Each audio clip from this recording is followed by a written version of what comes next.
Welcome to BGBC Daily Word of Life. Mao kini ang atong adlaw-adlaw nga pagpakikiusa ingon nga kita igsuon ni Kristo diha sa Pilar Gospel Baptist Church. Diha sa atong mga pagpasalamat, pagdaig ug pagsimba sa atong buhi nga Dios ingon man sa atong mga pag-ampo ug mga pagpamalandong sa pulong sa Dios nga mao ang pulong sa kinabuhi. I'm glad you join us today. Let's worship Him, give us this life and life eternal. Ginoo ka na mo, Father God. In every trial, Father God, we will praise you. Because, Lord, we have decided to follow you, Lord God. And there's no turning back in Ginoo. There's no turning back, Lord. Yes, Lord. Come on, church. Continue to worship. And to lift our hearts, our voice, and our heart digit to Ginoo. Yes, Lord. Christ is my reward, and all of my devotion. Now there's nothing in this world that could ever satisfy.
gabi sa tanan.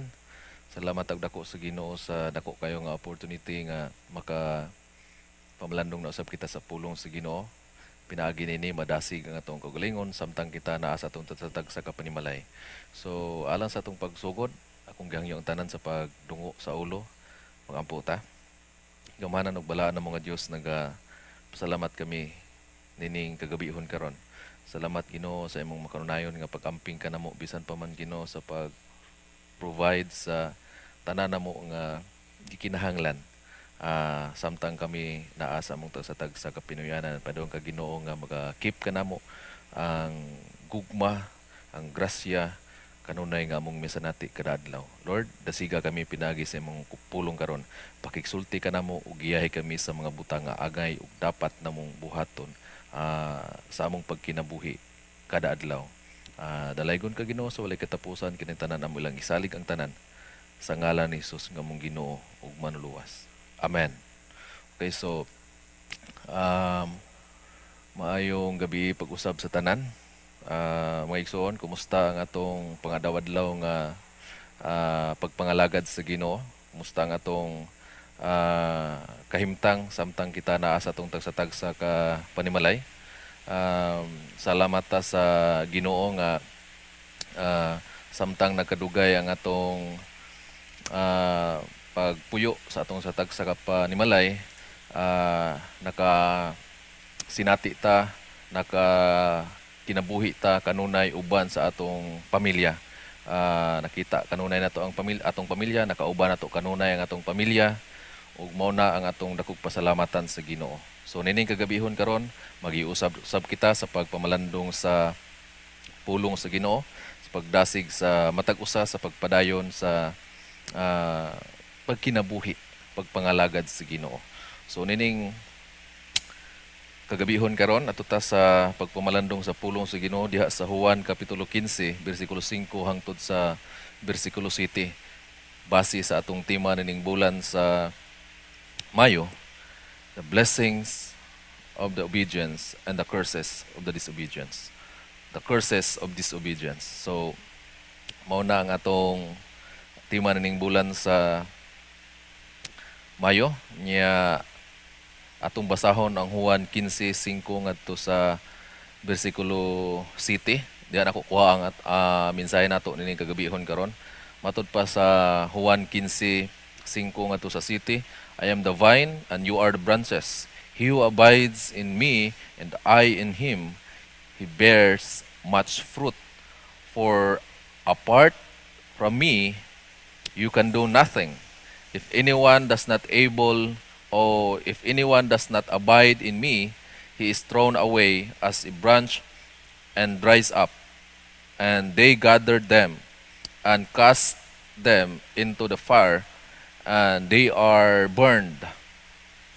If you abide in me, and my words abides in you, ask whatever you wish, and it will be done for you, igsoon.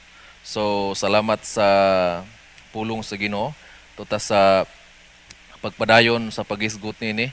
Pinaagi nining Juan kapitulo 15.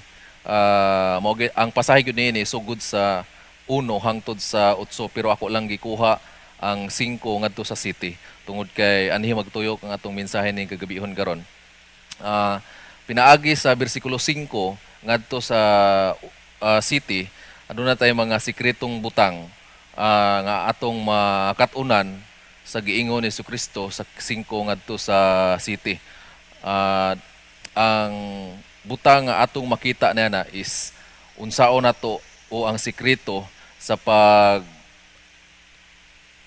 kanang sikreto sa pamunga o daghan, kanang sikreto sa kinabuhi nga abundansya, kinabuhi nga madagayaon, sikreto sa kinabuhi nga kanunay adunay kalampusan sa mga butang nga atong gibuhat sa atong pagkinabuhi matag adlaw. O the secret of bearing much fruit. Matud pa sa John 15 verse 5, pinaagi niya na nga bersikulo atong makita diha ang sikreto unsaon nato pag kinabuhi abundansya, pag kinabuhi nga malipayon, pag kinabuhi nga kanunay adunay kalampusan o pabor at ubangan sa Ginoo. So that is in verse 5. Matod pa sa verse 5, I am the vine and you are the branches. He who abides in me and I in him bears much fruit. For apart from me, you can do nothing. Ang verse 5, nagapasalig na to igsoon. Nga sa dihang kita makanunayon nga magpabilin diha sa punuan, which is Jesus Christ. Kanunay ta nga nagkinabuhi diha ni Jesus Christ. Kanunay ta nga naa diha ni Jesus Christ. Ang panalangin ato gyud nga maangkon. Ang pagpanalangin sa Ginoo ato gyud nga madawat sa atong pagkinabuhi diha ni Ginoong Jesucristo, pagpabilin diha ni Ginoong Jesucristo, but pasabot nga anaa ka kanunay uban ni Ginoong Jesucristo. Ang pabor kanunay igsoon anaa kanimo. Ang pabor kanunay nga atong matagamtaman. Blessings kanunay nato nga matagamtaman. So mao na ang sekreto unsaon nato nga magkinabuhi ta nga madagayao nining kalibutana, magkinabuhi ta nga kanunay adunay dako kaayo nga pabor diha sa Ginoo is maulang ang pagpabilin. Maulang ang pagpabilin diha ni Kristo, which is the vine. Mao ang punuan nato nga mga sanga. So kung ang usa ka sanga kanunay magpabilin diha sa punuan, matud pa sa bersikulo 5, in every season kanunay siya nga mamunga. Kanunay siya nga makapamunga. Mao to mga igsoon. So saan nato sa pagpabilin diha sa punuan, matud pa sa 1 John 3:4, the one who keeps God's commands lives in him and he in them.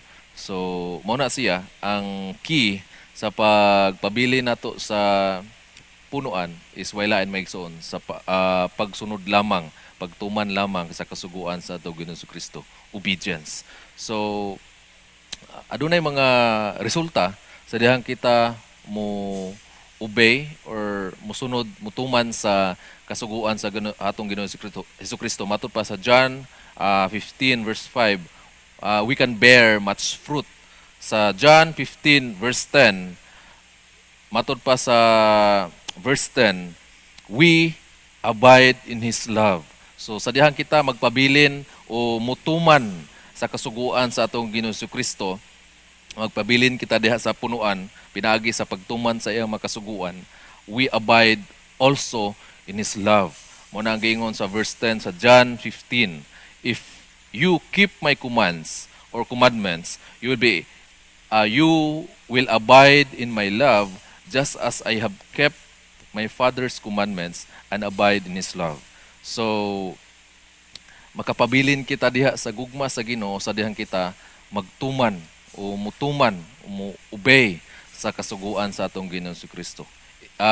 Laing bahin, laing resulta, matud pa sa John verse 14, ganiha, makapamunga kita, that is in verse 5. Verse 10, nagpabilin kita diha sa iyang gugma, ug ato ta sa verse 14. Matud pa sa verse 14, if we do what God commands us, matud pa sa verse 14, iyatang mga higala, we are His friends. So muna ang giingon sa John 15 verse 14. So muna ang mga butang maangko nato sa dihang kita mutuman o muobey sa vine, which is Jesus Christ. Una, makapamunga kita. Ikaduha, makapabilin kita diha sa iyang gugma sa Dios. Ikatulo, nasa John 15 verse 14, i-acknowledge ta sa Ginoo nga iyang mga higala. Tawgon ta sa Ginoo nga iyang mga higala. So mao na ang pabor, mao na ang atong maangkon sa dihang kita mo tuman o muobey sa sugo sa atong Ginoong Jesucristo. Commandments sa atong Ginoong Jesucristo nga mao ni dapat o kabubuton sa Ginoo nga atong himuon. Diha sa Book of John John 15. So mao nang mga butanga nga atong maangkon sa dihang kita mutuman sa kasuguan sa atong Ginoong Kristo. Ug kana mga igsoon, nakumpirma na siya sa verse 7. Matud pa sa John 15 verse 7, ug sa dihang muhimo tanining mga butanga, muobey ta sa commandments sa Ginoo. Matud pa sa verse 7, makapangayo ta kung bisan unsa. Muna ang giingon sa verse 7, kung magpabilin kamo kanako o ang akong mga pulong magpabilin kaninyo, makapangayo kamo ug bisan unsa, ug kining mga butanga nga inyong gipangayo madawat ninyo. Muna ang giingon sa verse 7. So sa dihang kita obedience sa Ginoo, masinugtanon sa Ginoo, ang pasalig sa Ginoo mao ni bisan unsa mahatag sa Ginoo kanimo. Mao na ang pasalig sa Ginoo. Bisan unsa ang imong i-request pangayoon sa Ginoo, pinaagi sa ngalan ni Hesus, madawat nimo igsoon, maangko nimo igsoon. So ang key, obedience. Pag matinumanon lang, pagsunod lang sa tibuok kasing-kasing, pagtuman sa commandments sa Ginoo, unsa ang gisugo sa Ginoo. So muna sa maigsoon. Pero sa laing bahin, kung dili ka mo himo nining mga butanga, dili ka mo tuman sa kabubuton sa Ginoo, sugo sa Ginoo nga gusto niyang ipabuhat kanimo, naapod ang butang nga gi-warning sa Ginoo. Bahin sa pulong niya nga gi-warning sa matag usa nga dili obedience o mu-disobey ta sa Ginoo. That's in verse 6. Sa John 15 verse 6. Matud pa niya, if anyone does not abide in me, he is thrown away as a branch and dries up, and they gather them and cast them into the fire, and they are burned. So, sa dihang mo obey ta sa Ginoo, matud pa sa Ginoo ang pasalig niya, umusunod ta sa Ginoo, we can bear much fruit. Nya sunod, magpabilin usab ta diha sa iyang gugma. Ikatulo, ang giingon sa verse 14, ingnon ta sa Ginoo nga iyang mga higala ta sa Ginoo. Mao na ang giingon sa verse 14. Apan sa laing bahin, kung dili ta mo obey sa Ginoo, matud pa niya sa verse 6. John 15 gapon verse 6, warning niya sa matag usa. Mahimo ta nga mabuwag diha sa sanga, thrown away as a branch, mabuwag ta diha sa punuan, sanga puputlon ta diha sa punuan. So, and dries up. Matud pa diri sa Bisaya, may sama siya sa usa ka sanga nga ilabay ug malaya. Pamuniton kini ug itambog sa kalayo aron masunog. So, grabe nga warning sa Ginoo. Bugat kayo nga warning sa Ginoo. Sa dihang dili ta mutuman, dili ta musunod sa gusto nga mahitabo sa Ginoo sa atong kinabuhi. Grabe nga warning. Mahisama ta sa usa ka sanga nga malaya ug isugnod ngadto sa kalayo. Nganong isugnod man? Matud pa sa Matthew 25 verse 30, useless naman. Wa na may gamit, wa na hinungdan, mao na nga isugnod. So mao na siya maigsuon. Usa sa mga butanga angay nato na hinumduman kanunay. So mao na siya mga bahina maigsuon. Sa dihang kita mo sunod o mutuman sa sugo sa Ginoo, mo ning mga bahina, makapamunga kitag daghan, unya makapabilin kita diha sa iyang gugma, nya tawgon ta nga higala, i-acknowledge ta sa Ginoo nga iyang mga higala. Pero sa laing bahin, warning sa Ginoo in John 15 verse 6, sa dihang dili kita mutuman, mao pud ning mga butanga ang mahitabo sa atong kinabuhi, kaalautan, no? Mahimo tang sama sa usa ka sanga nga gilabay, malaya ug isugnod. So laktod nga pagkaistorya maigsoon, kaalautan ang maangkon sa usa ka tawo nga masinupakon sa Ginoo. So pero sa positibo nga bahin, sa dihang masinungtanon ta sa Ginoo, panalangin ang atong maangkon mga igsoon. Salamat sa pulong sa Ginoo nga atong na pamalandungan karon. Magampo ta alang sa atong pagtapos. Gamhana na mo ug balaan nga Dios. Salamat sa kagabihon, salamat Ginoo sa imong mga pulong nga among natun-an karon. Salamat Ginoo sa imong pakigsulti sa matag usa, pagdasig sa matag usa, pagtudlo ug bisan pa man amahan sa pag-warning kanamo sa dihang kami musupak diha kanimo. Salamat Ginoo sa mga mahinungdanong butang nga gitudlo diha sa libro sa Juan. Salamat Ginoo nga naa kay mga saad sa matag usa. Sa dihang kami mubuhat lang, muhimo lang sa imong kabubuton, Ginoo nga angay namong buhaton. Ang panalangin Ginoo amo gyud nga matagamtam. Sa laing bahin pod, sa dihang kami musupak kanimo, aduna usay punishment nga among maangkon. Adunay maangkon namo nga sukwahi sa panalangin Ginoo. Ang kalautan Ginoo amo pud nga madawat sa dihang kami musupak kanimo. Salamat Ginoo sa pagdasig nimo kanamo ug bisan pa man Ginoo pagpahinumdum kanamo gikan sa imong mga pulong. Ug pagampo Ginoo nga ang imong mga kanakan nga naa sa tagsa-tagsa ka panimalay madasig ug bisan pa man Ginoo mahimo silang ma-warningan sa mga posible nga mahitabo sa among kinabuhi sa dihang kami magmasinupakon kanimo. Dalaygon ka Ginoo sa walay katapusan. Kining tanan among gipasalamatan ug dako sa ngalan ni Hesus nga among Ginoo ug Manuluwas. Amen ug amen.